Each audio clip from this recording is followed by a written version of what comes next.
Bondscoach Arie Koops vindt dat je op een trainingskamp verschijnen matte als je de ambitie hebt om als team het beste resultaat te halen.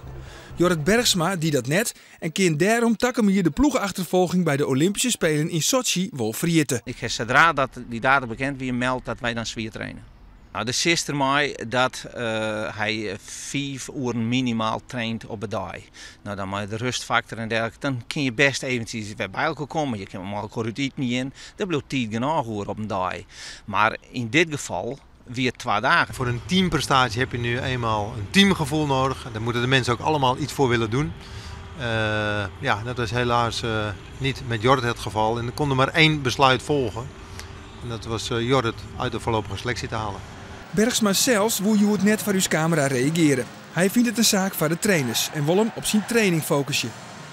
Hij wil wel graag on die teampersoet meedoen, maar hij wil ik die weken weer trainen. En dat weet er gewoon. Op het moment dat je er van alle week niet is, ja, dan krijg je dat onbestemde gevoel van viel ik nog wel.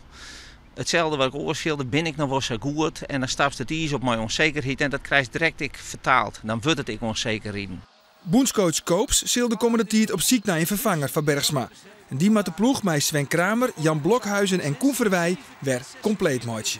Ik vind het vreed, maar het is wel de bondscoach en hij wil ik een gouden medaille hebben. Wij willen al hier goud hebben in Sochi. En als Jorrit straks het riet, nou dan vreeg ik clementie. Zeg maar, het is een samenloop van omstandigheden, er is geen kwere wil. In principe is hij nu uit de selectie gehaald. En ik denk alleen nog maar in noodscenario's als 2 mensen ziek worden of 2 mensen geblesseerd raken. Dat we dan een beroep op Jorrit zouden moeten doen. Dat is heel erg speculeren, maar de kans is heel erg klein.